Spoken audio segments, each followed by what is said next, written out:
네, 여러분 반갑습니다. 네, 함께 예배하고 함께 하나님의 말씀을 읽고 나눌 수 있어서 참 감사합니다. 오늘 본문은 꽤 유명하고도 중요한 선언으로부터 시작합니다. 그는 우리의 화평이신지라 라고 하는 선언이죠. 얼마나 중요한지 설교 제목이기도 합니다. 웃으실 줄 알았는데 죄송합니다. 네. 지난주에도 언급했지만 바울이 약간 이제 혹시라도 너네가 잘 모를까봐 이렇게 하나하나 다 설명해 줄게 하는 오지랖이 있어서 문장에 아주 덕지덕지 이제 부연하는 말이 많이 붙어 있습니다. 특히 우리가 함께 읽었던 이제 에베소서 전반부가 더 그러한데 이제 그래서 교통 정리를 잘 안 하고 읽으면 이게 지금 뭔가 좋은 이야기가 쭉 늘어져 있기는 한데 그래서 무슨 말을 하고 싶은 건지 잘 안 보일 때가 많이 있습니다. 그렇게 읽다가 이제 갑자기 나오는 이 선언, 이제 그는 우리의 화평이신지라라고 하는 이 담백하면서도 뭔가 명쾌해 보이는 이 문장을 만나면 자기도 모르게 손이 가서 이제 쓱 밑줄을 긋고 싶은 그런 충동이 일어나는 아주 그런 문장입니다. 지난 주일에 우리는 이제 바울이 설정해 놓은 두 가지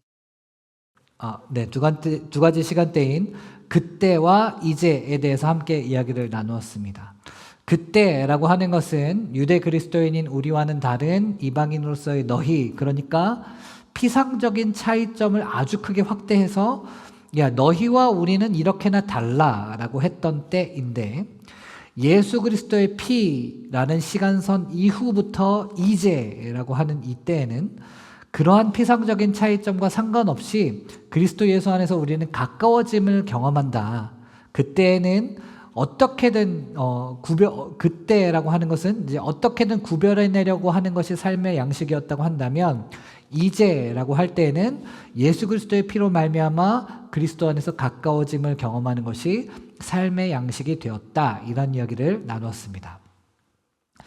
그리고 오늘의 본문은 이제 그때와 이제라고 하는 두 가지 다른 시간대를 가르는 기준선으로서 예수 그리스도에 대한 이야기입니다. 그는 우리의 화평이신지라, 우리의 화평이 되시는 예수 그리스도에 대한 이야기입니다. 맥락을 고려하건대 예수님이 우리의 화평이 되신다라고 하는 이 말은 예수님이 우리의 마음을 편안하게 해주신다라고 하는 뜻이 아니라 여러 가지 차이와 다름과 구별을 극복하고 가까워짐을 경험하게 하신다라고 하는 의미입니다. 좀 더 구체적으로는 이 편지를 쓰는 바울이 속한 이 유대 그리스도인들과 또 이 편지를 받는 에베소의 이방 그리스도인들 사이에 그 사이에 예수님이 화평이 되신다. 서로 다른 문화와 서로 다른 인생과 신앙의 궤적에도 불구하고 예수님은 너희와 우리를 가까워지게 만드시는 분이시다 라고 하는 것입니다. 바로 이것이 둘로 하나를 만드사라고 하는 말에 녹아져 있는 겁니다. 여기서 둘이라고 하는 것은 아주 명백하죠. 유대인과 이방인. 좀 더 구체적으로는 유대인으로서 예수를 믿게 된 유대 그리스도인. 예를 들어서 바울이나 베드로 같은 사람들. 그리고 이방인으로서 예수를 믿게 된 이방 그리스도인. 그러니까 에베소 교회 성도들을 말하는 겁니다. 좋아요. 둘이 하나가 된다니 좋은 이야기지요. 그런데 그 다음을 보니까 원수된 것 곧 중간에 막힌 담을 자기 육체로 하시고 라고 되어 있어요. 이제 원수가 되었다니 이렇게 뭔가 좀 싸움이 있었나 궁금해집니다.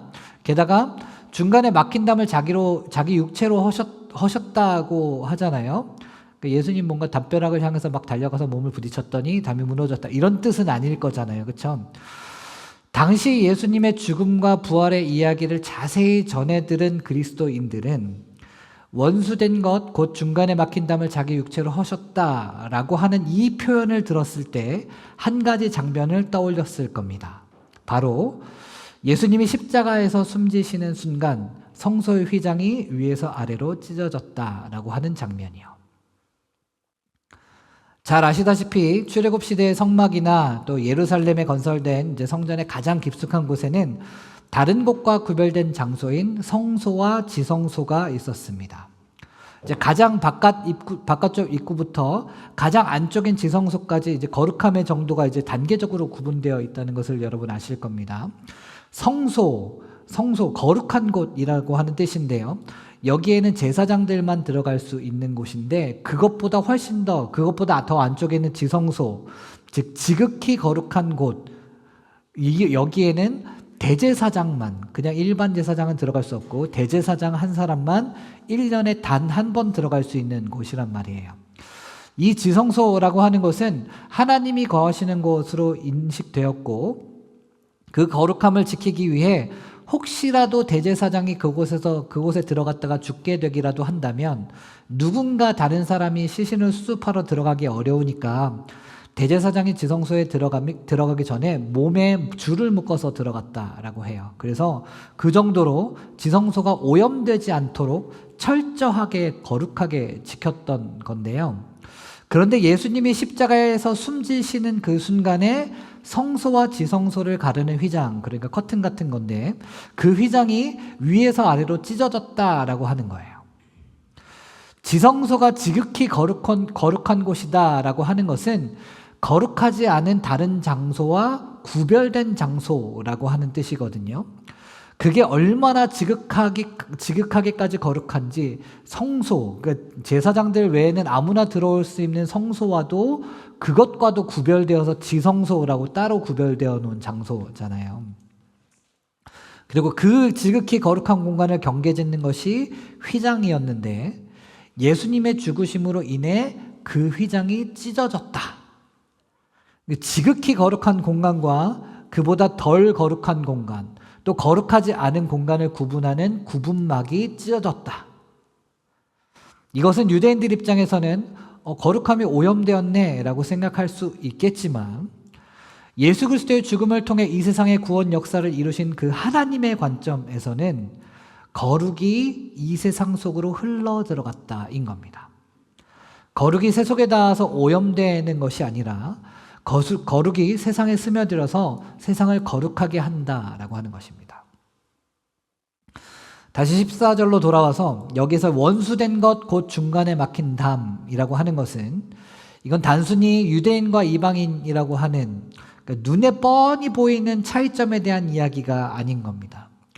눈에 뻔히 보이는 차이점을 우리 모른 척하자, 그냥 안 보이는 척하자, 우리 다 똑같은 사람이라고 하자라고 하는 것이 아니라 유대인과 이방인을 구분하는 그때, 이제가 아닌 그때의 삶의 양식이 사실 그냥 순수하게 구분만 해놓고 있는 것이 아니라 구분선의 안과 바깥에 대한 선악간의 가치 판단이 들어가 있었다라고 하는 겁니다.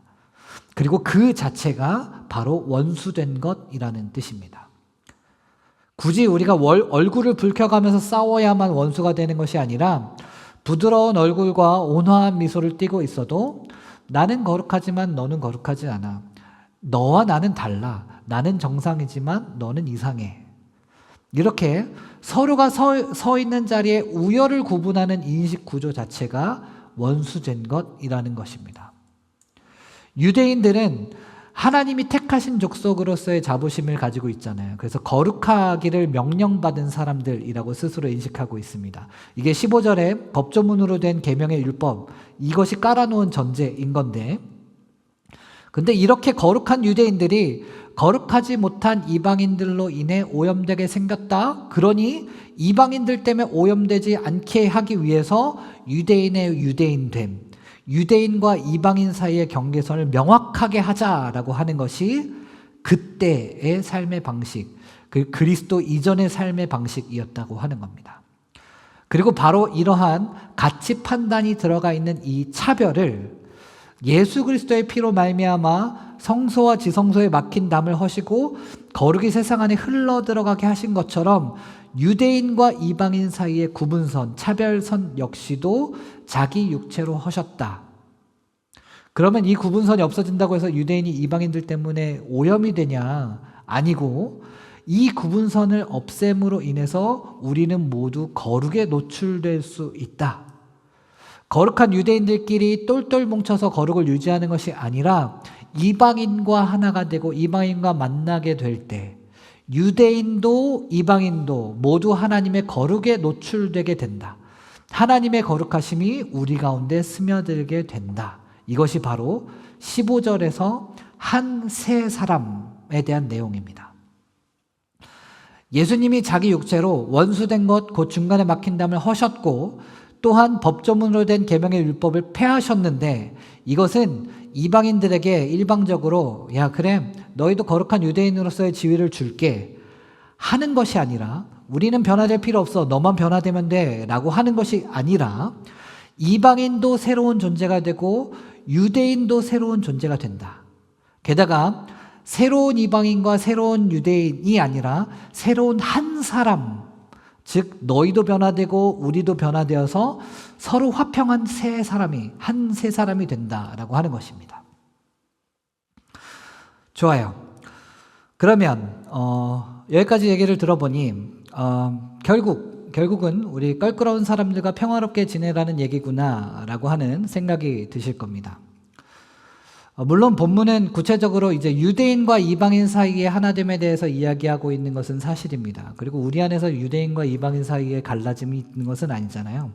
그렇지만 그것이 에베소 교회 공동체 안에 있었던 현실적인 관계의 문제였던 만큼 오늘 바울이 말하고 있는 화평 이야기는 오늘 우리가 속한 여러 신앙의 공동체 안에서 현실적으로 마주하게 되는 서로 간의 차이로 인해 생기게 되는 관계의 문제에 대해서 말하고 있는 것이 맞습니다. 꼭 싸운 게 아니더라도 설령 서로 간에 부드러운 얼굴과 온화한 미소를 띠고 있다 하더라도 피상적인 차이를 치명적인 차이인 양 과장하여서 서로가 서 있는 자리에 우열을 구분하는 관계, 선과 악을 나누는 관계, 그리하여 중간에 막힌 담, 하나님의 관점에서는 원수된 것과 다를 바 없는 담이 세워져 있는 그 관계가 화평해야 한다라고 하는 것입니다. 그래요. 좋은 생각이죠. 그래서 우리는 이 말씀을 읽고 화평해야 되는구나. 어떻게 적용하냐면 열심히 참고 화평의 행동을 수행합니다. 화평해야 되니까 내 속의 분노와 속상함을 억누르고 화평의 행동을 성실하게 수행합니다. 정말 대견한 일이고 그 노력과 헌신을 하나님도 잘 알아주실 겁니다. 그런데 그는 우리의 화평이신지라 라고 하는 말씀을 조금 더 곱씹어 봅시다. 이 말씀을 조금 더 곱씹어 보면 이 문장의 주어가 바로 그라는 사실을 깨닫게 됩니다. 이건 정말 어마어마한 깨달음입니다. 여기서 그란 예수님을 가리킵니다. 바로 예수님이 우리의 화평이라는 이야기입니다. 너무나 쉬워서 이미 알고 계셨죠? 네. 아니 이게 무슨 그렇게 어마어마한 깨달음이야 싶으실 수 있겠습니다만 사실 우리는 이 쉬운 문장을 너무나도 자주 잘못 읽습니다. 그는 우리의 화평이신지라 라고 읽는 대신 내가 우리의 화평이신지라 라고 바꿔 읽어버리는 것 같습니다. 마치 내가 화평을 이끌어낼 수 있는 것처럼 생각하고 행동합니다. 물론 화평을 이끌어내기 위해 말을 조심하고 관계를 조율하는 일들은 언제나 격려되고 지지됩니다. 그런데 그러한 화평의 행동을 성실히 수행하는 동안 나는 꾹 참기만 한다면 어떨까요? 행동과 표정은 화평이 가득한데 내 속은 전혀 화평하지 않습니다. 화평의 행동을 하면 할수록 내 속은 더더욱 어지러워집니다. 이것은 내가 우리의 화평이신지라에서 또다시 내가 너의 화평이신지라 라고까지 넘어갑니다. 나에게 화평이지 않고 너에게만 화평이 되는 겁니다. 이것을 인지부조화라고 부릅니다. 이런 화평은 오래갈 수 없습니다. 바울이 예수님을 두고 그는 우리의 화평이신지라 라고 말했을 때 예수님으로 말미암은 화평은 겨우 우리가 참는 수준으로 이루어질 수 있는 수준은 아니었을 겁니다. 물론 이제 화평이라는 것이 이루어지는 데 있어서 우리들의 행동과 참여는 필수적입니다. 우리가 가만히 아무것도 안 하고 손 놓고 있는다고 해서 화평이 저절로 주어지지 않습니다. 하나님은 항상 우리의 참여를 요구하십니다. 그런데 어떤 종류의 참여를 우선적으로 요구하시느냐가 관건인 겁니다. 오늘 본문을 들여다보면 그는 우리의 화평이신지라 라고 하는 문장에서 주어가 예수님인 것처럼 오늘 우리가 읽은 본문 전체 문장의 주어가 다 똑같이 그러니까 예수님입니다. 내가 화평하게 하는 것이 아니고 예수님이 화평하게 하시겠다라고 하는 건데 그게 어떻게 가능하게 되는 것이냐. 16절에 또 십자가로 이 둘을 한 몸으로 하나님과 화목하게 하려 하심이라. 예수님이 주체가 되어서 화평하게 하시는 것은 하나님과의 관계, 하나님과의 화목한 관계 안으로 들어옴으로써 가능해진다라고 하는 것입니다. 그리고 이것이 하나님이 우리에게 가장 먼저 요구하시는 참여입니다. 17절 또 오셔서 먼데 있는 너희에게 평안을 전하시고 이게 바로 그가 우리의 화평이신지라 라고 하는 것의 모습이잖아요. 내가 너의 화평이신지라 라고 할 때 읽을 때에는 그냥 계속 다른 사람들에게 평안을 전하지만 나 자신에게는 평안이 전해지지 않는 거거든요.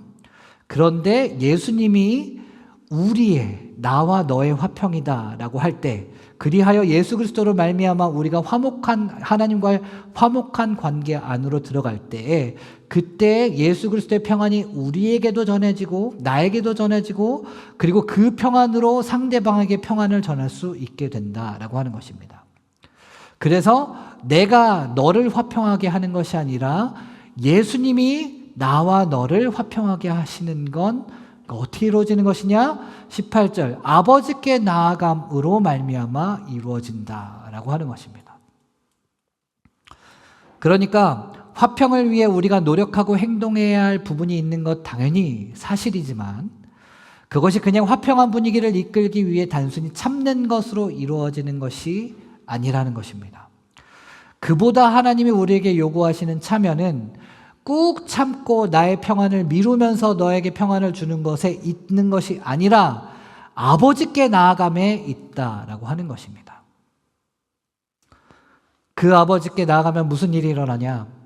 아무것도 안 하고 그냥 아버지께만 나가면 자동으로 평화가 이루어지냐? 그게 아니라 내가 나의 힘과 기술로 화평할 수 있을 것이라는 교만을 내려놓게 되고 예수 그리스도께서 주시는 평안에 나의 영혼을 열어놓고 그 평안을 깊이 받아들이며 우리를 너무나도 사랑하셔서 우리가 변화되기를 바라시는 그 하나님과 화목한 관계 안에서 우리는 우리의 힘과 기술로서가 아니라 하나님이 주시는 힘으로 하나님이 주시는 마음으로 화평을 향한 행동을 할 수 있게 된다라고 하는 것입니다. 우리의 부족함과 연약함 모두 아시고 우리를 위로하시고 안아주시는 아버지께로 나아가고 또 그 따뜻한 사랑 위에서 성숙을 향해 한 걸음 나아갈 수 있도록 격려하시고 다독여 주시는 그 아버지께로 나아가야 한다라고 하는 것입니다. 이러한 나아감을 통해 진정으로 그분이 우리의 화평이시라는 것을 경험하게 됩니다. 내가 너의 화평이 되는 것이 아니라 그분이 우리의 화평이시라는 것을 우리가 경험해야 한다는 것입니다. 사랑하는 교회 여러분, 우리의 삶이 화평한 관계로만 가득했다면 좋겠지만 어디 그런가요? 우리는 과거에도 오늘도 또한 미래에도 원수된 것, 곧 중간에 막힌 담 앞에 서게 됩니다. 때로는 각자의 노력과 기술로 관계를 화평하게 만들어 나가는 일을 잘 하고 있다 싶을 때도 있지만 우리는 인간인 이상 관계의 어려움을 늘 마주하게 되는 것은 전혀 이상한 일이 아닙니다. 교회요? 어떻게 교회에서 그래? 라고 생각이 드실 수도 있겠지만 교회는 인간이 모인 곳입니다. 천국이 아닙니다. 오히려 교회 안에서 관계에 문제가 없다면 그야말로 정말로 문제가 아닌가 싶습니다. 서로에게 더욱 진심이 되면 될수록 관계의 문제도 더 생기기 마련입니다. 우리도 점점 더 이런 문제들이 생겨나게 될 것입니다. 당연히 그 자체가 문제가 아닙니다. 관계의 문제가 없어야 건강한 교회가 아니라 관계의 문제를 건강하게 풀 수 있어야 건강한 교회인 것입니다. 오늘 우리가 붙잡아야 할 말씀은 명확합니다. 그가 우리의 화평이신지라. 내가 너의 화평이 아니라 예수 그리스도께서 나와 너의 화평이십니다. 우리는 평화를 스스로 만들어내는 일에 익숙합니다. 꾹 참고 평화의 행동을 성실히 수행하는 방식으로 말입니다. 물론 이제 그것조차 안 하는 경우도 많이 있으니까 말을 조심하고 관계를 조율하는 노력이라도 좀 한다면 칭찬받을 만한 일이겠습니다. 그러나 지금 성경이 말하는 화평, 예수님이 주어가 되어서 이루어 가시는 화평은 나만 빼놓고 이루어지는 화평, 인지 부조화의 화평 정도의 수준이 아닙니다. 성경이 말하는 화평은 우리가 아버지께 나아갈 때 주어지는 은혜의 상태를 말하는 것입니다. 우리가 진정으로 하나님께 나아간다면 그냥 묻고 따지지도 않고 그냥 내 편만 들어주고 내 소원만 들어주는 도깨비 방망이가 아니라 우리의 진정한 아버지 되신 하나님, 우리를 너무나도 사랑하셔서 우리를 안아주시면서도 동시에 우리로 성숙을 향해서 한 걸음 옮기기를 원하시는 그 진정한 아버지 되신 하나님께 나아간다면 우리는 그분 안에서 나 자신에 대한 시선의 변화를 경험하고 또한 나에게 평안을 전해오시는 예수 그리스도의 십자가를 경험하게 되며 또 그 평안에 힘입어 타인을 향한 내 시선의 변화를 경험하게 됩니다. 유대인도 새로운 유대인이 되고 이방인도 새로운 이방인이 되어서 한 새 사람이 되는 것처럼 우리도 서로가 함께 새롭게 변화를 받는 것입니다. 그때야 비로소 우리는 나 자신을 소외시키지 않으면서 평화의 행동을 수행할 수 있게 되는 것입니다. 그리고 그때야 비로소 그는 우리의 화평이신지라 라고 하는 선언이 우리의 삶의 고백이 되는 것입니다. 이러한 화평은 나 혼자서 만들 수 있는 것이 아닙니다. 예수 그리스도의 십자가와 동떨어져서 혼자 열심히 해내봤자 그것은 성경이 우리에게 가르쳐주는 화평일 수 없습니다. 성경이 우리에게 가르쳐주시는 화평은 예수 그리스도의 십자가 사랑 안에서 우리에게 예수 그리스도의 평안을 전해주시고 우리를 다시 일으켜주시는 은혜를 경험하고 또 우리를 붙드시는 그 사랑을 경험하는 것에서부터 시작합니다. 공동체를 세워가는 올해 다른 것보다 먼저 우리의 아버지 되신 하나님께 나아가는 저와 여러분들 되시기를 진심으로 축복합니다. 함께 찬양하겠습니다.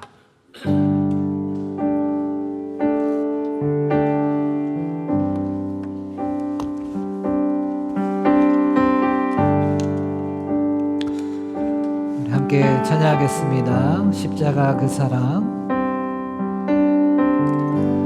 십자가 그 사랑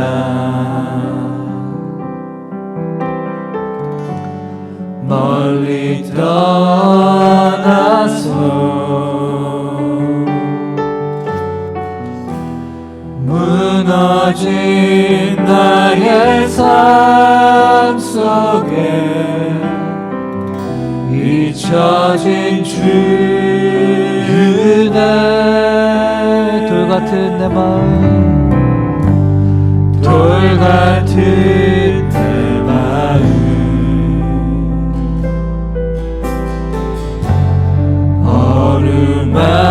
어루만지사 다시 일으켜 세우신 주를 사랑합니다. 주 나를 보호하시고 주 나를 보호하시고 날 붙드시니 나는 못 외롭고 존귀한 주님의 자녀라.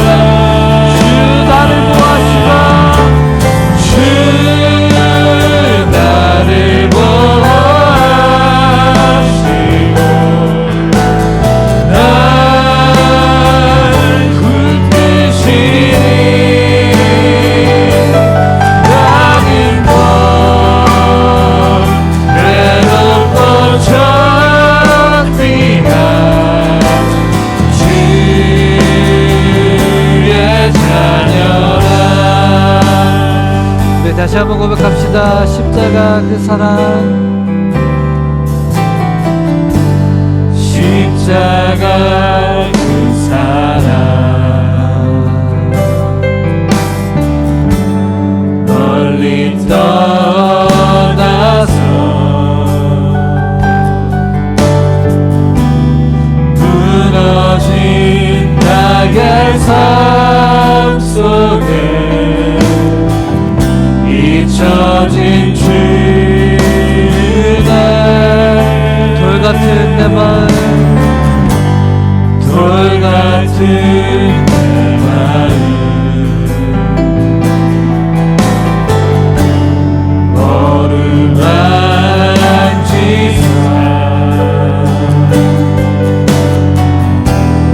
다시 일으켜 세우신 주를 사랑합니다. 주 나를 도와주시다.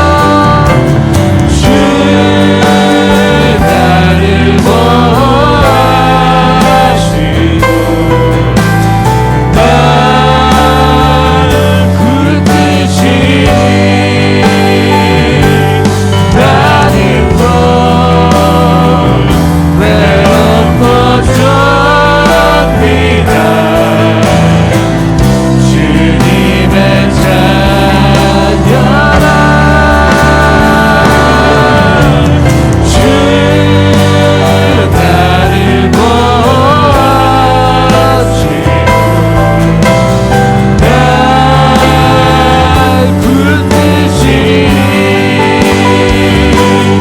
외롭고 좁니다.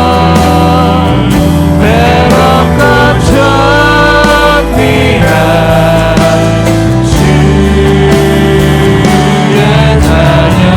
주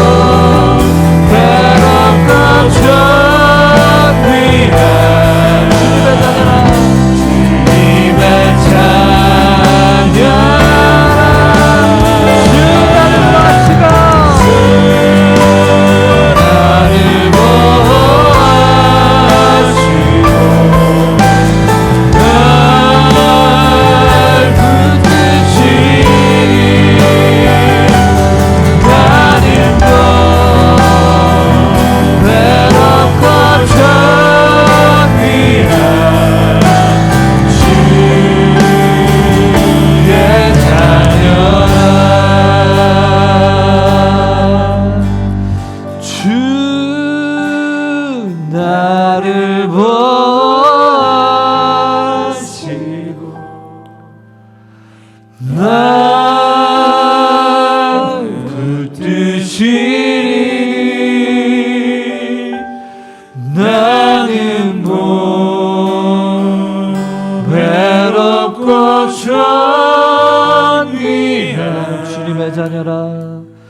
주님의 자녀라 주 나를 보아주시고 주 나를 보아주시고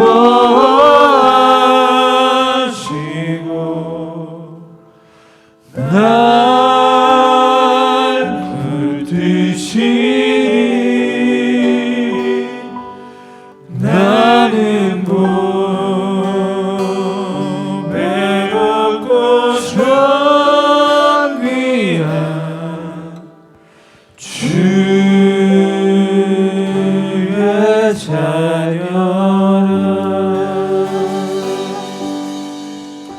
우리 시간 주의 자녀로서 아버지 되신 하나님께 함께 나아갔으면 좋겠습니다. 사랑하는 여러분, 사람과 사람 사이에서 관계 어려움을 겪는 문제는 너무나도 당연한 일입니다. 교회라고 다르지 않고 가정이라고 다르지 않습니다. 우리는 하나님이 아니기에 관계 어려움은 지극히 당연한 일입니다.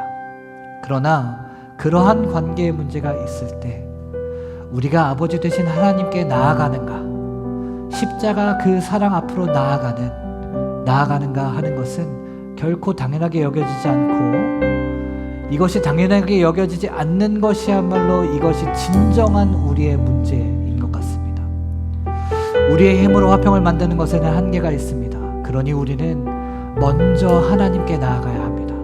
나아가서 나를 보호하시고 나를 붙드시는 그 하나님 아버지와의 화목함을 먼저 경험해야 합니다. 관계 어려움이 있지만 하나님께 나아가지 못하고 계시는 분 계십니까? 이 시간 우리가 함께 하나님께 나아가기 원합니다. 이 시간 함께 기도하실 때 하나님, 우리의 모든 연약함을 가지고 하나님께 나아갑니다. 우리의 모든 부족함을 가지고 하나님께 나아갑니다. 십자가의 그 사랑 앞으로 나아갑니다. 우리를 불쌍히 여기시고 우리 가운데 주시는 주님의 평안을 풍성히 누리기 위하여서 우리가 하나님께 나아갑니다. 하나님, 우리를 받아주시고 우리와 함께하여 주시옵소서. 이 시간 함께 기도하면서 나아가겠습니다.